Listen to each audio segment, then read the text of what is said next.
नमस्कार दोस्तों। रिसेंटली आपने न्यूज़ सुनी होगी कि चाइना के अंदर वर्ल्ड का बिगेस्ट गोल्ड फ्रॉड पकड़ा गया है। तो ये पूरा फ्रॉड है क्या, इसको बिगेस्ट क्यों बोला जा रहा है और इसका डायरेक्ट रिलेशन चाइना की जो पावरफुल आर्मी होती है उसके साथ क्यों जोड़ा जा रहा है, इन सभी के बारे में जानेंगे। चलिए आगे बढ़ते हैं। मैं हूं अंकित अग्रवाल और अपडेट के लिए आप मुझे फॉलो कर सकते हैं इंस्टाग्राम, फेसबुक और ट्विटर पर। मेरे लेक्चर की हर पीडीएफ आपको फेसबुक पर तो मिलेगी ही, प्लस साथ में आप मेरा टेलीग्राम चैनल ज्वाइन कर सकते हैं by searching Ankit Agrawal official. ध्यान रखिएगा इसमें 37,000 से ज़्यादा मेंबर्स हैं, यही वाला चैनल ज्वाइन करिएगा। और अगर आप यूपीएससी की तैयारी कर रहे हैं तो आपके लिए सुनहरा मौका है। स्टडी IQ लाया है आपके लिए स्मार्ट कोर्सेज, जिसके थ्रू आप अपनी प्रिपरेशन और भी ज़्यादा अच्छे तरीके से कर सकते हैं। तो सबसे पहले मैं बता दूं दोस्तों, जैसे कि सपोज मैं कहता हूं कि आपके पास कुछ सोना पड़ा है, गोल्ड पड़ा है, ठीक है। अचानक से आपको लोन की जरूरत हो गई, तो आप क्या करोगे? ये जो सोना है इसको आप एज अ गिरवी, दैट इज कोलैटरल रख सकते हो किसी भी बैंक में जाके, और बैंक क्या करेगा, इस सोने के उपक्ष में आपको कुछ लोन प्रोवाइड कर देगा। और जब आप ये लोन अपना वापस दे दोगे इस बैंक को, तो वापस से आपको ये सोना आपके पास मिल जाएगा।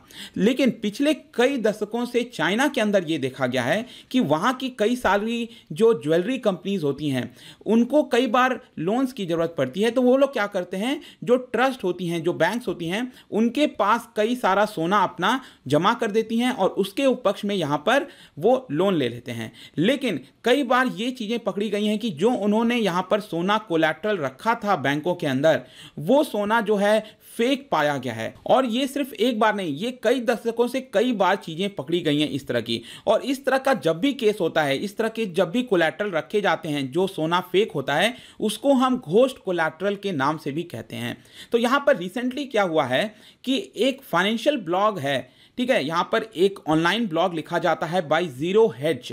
ये बेसिकली कंपनी स्टैब्लिश हुई थी 2009 में, और ये मैं बता दूं आपकी बुल्गारिया की कंपनी है।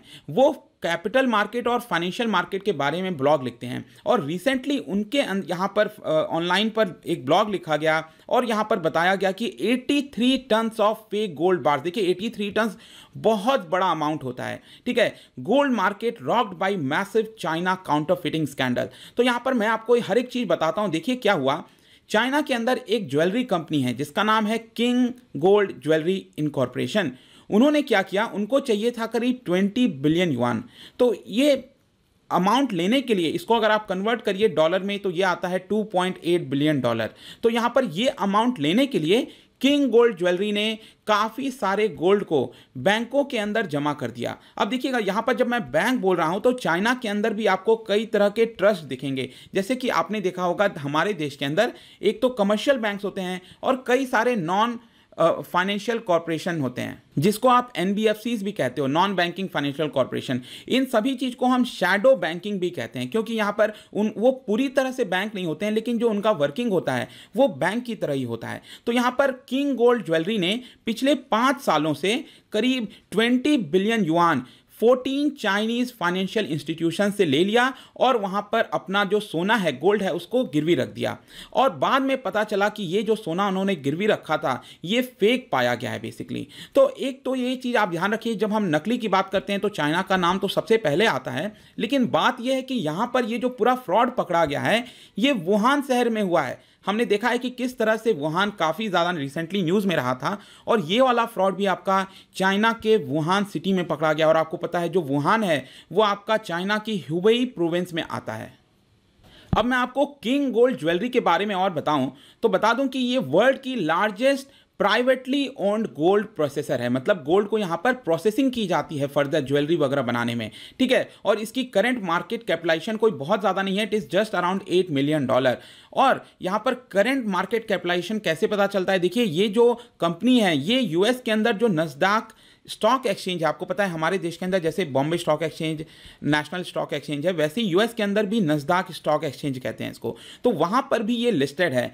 और एक इंपॉर्टेंट चीज ये है कि जो किंग गोल्ड ज्वेलरी है इसको लेड किया जा रहा है बाय चेयरमैन जिनका नाम है जिया जिंग होंग, ठीक है। तो ये पर्टिकुलर नाम है और ये एक्स मिलिट्री मैन रह चुके हैं, और इसीलिए कहीं ना कहीं क्योंकि ये रन किया जा रहा था by an ex military man, इसका डायरेक्टली जो रिलेशन है वो चाइना की पावरफुल आर्मी के साथ जोड़ा जा रहा है। अब आप देखिए किंग गोल्ड का यहाँ पर टैगलाइन लिखा हुआ है, ये है a company with a golden future. अब हम देख सकते हैं कितना इनका गोल्डन फ्यूचर है, लेकिन यहाँ पर जीरो हेज के अंदर जो रिपोर्ट सामने आई थी उसमें यह बोला गया गया कि किंग गोल्ड ज्वेलरी ने 83 टन्स ऑफ गोल्ड बार्स को यहां पर कोलैटरल रखा, लेकिन रिसेंटली पता चला है कि यहां पर ये जो गोल्ड रखा गया था उसमें से ज्यादातर ये कॉपर पाए गए हैं। आप देख सकते हो यहां पर ये कॉपर होता है अंदर, और बहुत ही एक थिन लेयर ऑफ गोल्ड यहां पर लगा दिया जाता है। तो आप समझ सकते हैं कि कितना बड़ा ये फ्रॉड हुआ होगा, और इसकी वजह से यहां पर जो 20 बिलियन युआन लिया गया था उसमें से जिन्होंने भी जो भी यहां पर बैंक हैं, ट्रस्ट हैं, जिन्होंने यहां पर ये पैसा दिया था किंग गोल्ड ज्वेलरी को, उनको अब चिंता हो गई है कि उनके पास करीब 16 बिलियन युआन कैसे आएगा, क्योंकि यहां पर कुछ मनी वो रिकवर कर रहे हैं, लेकिन अभी भी 16 बिलियन युआन यहां पर वो नहीं ले सकते। यहां पर मैं आपको ये लिस्ट दिखा सकता हूं कि किंग गोल्ड ज्वेलरी ने कौन कौन से फाइनेंशियल इंस्टीट्यूशन से यहां पर लोन लिया था। आप देख सकते हो करीब 4 बिलियन युआन सबसे ज्यादा लिया गया था चाइना मिनशेंग ट्रस्ट से। उसके बाद आप देख सकते हैं यहां पर 3.8 बिलियन युआन लिया गया। उसके बाद एक और ट्रस्ट है जिसका नाम है डोंगुआन ट्रस्ट, उनसे करीब 3.3 बिलियन युआन लिया गया। अब ये स्कैम सामने कैसे आया? देखिए क्या हुआ कि इसी साल फरवरी में यहां पर किंग गोल्ड ज्वेलरी को कुछ पैसा वापस लौटाना था डोंगुआन ट्रस्ट को। यहां पर आप देख सकते हो ना, ये तीसरा नंबर की ये कंपनी है, ट्रस्ट है। किंग गोल्ड ज्वेलरी का समय आ गया था कि वो अपने पैसे को वापस लौटाए इस पर्टिकुलर ट्रस्ट को और अपना सोना वापस ले ले, लेकिन किंग गोल्ड ज्वेलरी के पास उस समय पैसा नहीं था और वो पैसा वापस नहीं लौटा पाए। तो यहां पर क्या करेगी ये जो डोंगुआन ट्रस्ट है, वो क्या करेगी, वो चली जाएगी वो जो एसेट लिया था, जो गोल्ड लिया था यहां पर किंग गोल्ड ज्वेलरी से, उसको बेचने में। जब ये बेचने गए उसको, तो पता चला कि ये जो गोल्ड उन्होंने लिया है एज अ कोलैटरल, वो यहां पर फेक पाया गया है। वो एक तरह का कॉपर अलॉय है, जो जैसा कि मैंने आपको ऑलरेडी बताया। अब जैसे ही ये न्यूज़ सामने आई फरवरी में, इसको देखते हुए जो बाकी के जितने भी ट्रस्ट थे जिनसे पैसा लिया गया था किंग गोल्ड ज्वेलरी के द्वारा, वो भी यहां पर चिंतित हो गए। और उसमें जो सबसे बड़ी कंपनी आप देख सकते हो, जो मैंने आपको बताया, चाइना मिनशेंग ट्रस्ट, उन्होंने क्या किया, फिर यहां पर कोर्ट से एक ऑर्डर निकलवाया और कोर्ट से ये बोला कि क्योंकि यहां पर रिसेंटली कुछ फ्रॉड पकड़ा गया है, तो हम भी चाहते हैं कि हमारे पास भी जितना भी गोल्ड है उसकी हम यहां पर जांच करवाएं। और यहां पर रिसेंटली मई 22 को ये जांच सामने आई और यहां पर भी पाया गया कि जो मिनशेंग ट्रस्ट में जो भी सोना जमा किया गया था वो भी एक तरह का कॉपर अलॉय है। तो इन सारे चीज़ों को देखते हुए यहाँ पर जो चाइना में अथॉरिटीज़ हैं, उनका ये कहना है कि हमने इसके ऊपर इन्वेस्टिगेशंस जारी कर दी हैं, सिक्योरिटीज़, बाकी जो सिक्योरिटीज़ हैं उनको फ्रॉड को लेकर। और यहाँ पर मैं डायरेक्टली एक और रिलेशन बता दूँ आपको कि ये जो किंग गोल्ड ज्वेलरी है ये 2002 में इस्टेब्लिश की गई थी, लेकिन इसके पहले क्या था, ये जो चाइना के अंदर वहाँ की सेंट्रल बैंक है जिसका नाम है पीपल्स बैंक ऑफ चाइना, जैसे कि हमारे यहाँ RBI है वैसे ही वहाँ पर पीपल्स बैंक ऑफ चाइना है। तो ये जो किंग गोल्ड ज्वेलरी 2002 में इस्टेब्लिश की गई थी, इसके पहले ये पीपल्स बैंक ऑफ चाइना का ही पार्ट था।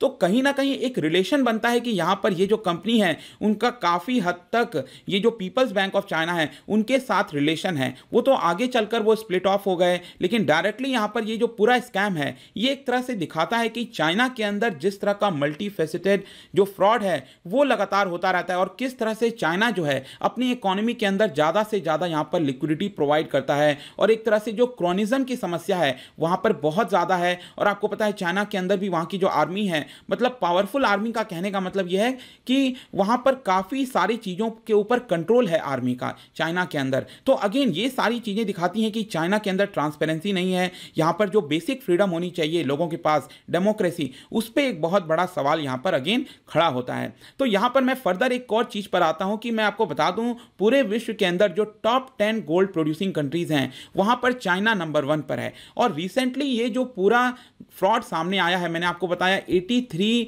टन्स ऑफ गोल्ड का, तो यहां पर आप देख सकते हैं कि हर साल करीब 400 टन्स यहाँ पर चाइना के अंदर प्रोड्यूस किया जाता है गोल्ड, तो उसका 22% ऑलमोस्ट फ्रॉड आ चुका है। और आपको पता है जिस तरह से हमारे यहाँ RBI कई सारा सोना जमा रखती है, गोल्ड को डिपॉजिट में रखती है, वैसे ही चाइना के अंदर अगर आप देखेंगे ये 6 नंबर पर आता है पूरे विश्व के अंदर। तो यहाँ पर करीब 1800 टन्स ऑफ गोल्ड रिजर्व रखा हुआ है चाइना के सेंट्रल बैंक के पास। तो ये जो फ्रॉड पकड़ा गया है इसको आप कंपेयर कर सकते हो कि ये 4.2% ऑफ चाइना का ये जो गोल्ड रिजर्व है वो है। और मैं इंडिया का भी नंबर बता दूं कि भारत हमारा 9वें नंबर पर है ओवरऑल यहाँ पर जो वहाँ की सेंट्रल बैंक के पास गोल्ड रिजर्व रहता है। और इंडिया का ऑल्दो यहाँ पर आपको 608 टन दिख रहा होगा, नहीं मैं बता दूं रीसेंट अपडेट के हिसाब से ये पहुंच चुका है करीब 642 टन ऑफ गोल्ड हमारे रिजर्व बैंक ऑफ इंडिया के पास है।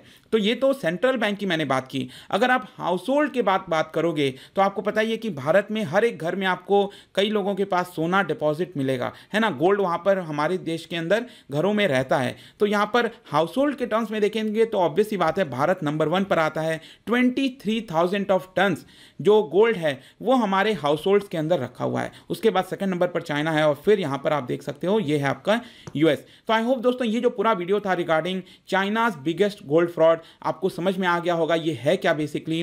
अगर आप उनसे इकोनॉमी पढ़ना चाहते हैं, कोई भी कोर्स ज्वाइन करना चाहते हैं तो आप स्टडी IQ ऐप पर जा सकते हैं, वहां से आप ले सकते हो। किसी भी इंक्वायरी के लिए आप उनसे डायरेक्टली इंस्टाग्राम पर जुड़िए, यहां पर भी मैं डेली एक MCQ डालता हूं, आप मेरे स्टोरीज में जाकर प्ले कर सकते हो, आप वहीं पर डायरेक्टली आंसर मिल जाएगा। मिलता हूं आपसे next time, till then thank you very much, see you soon.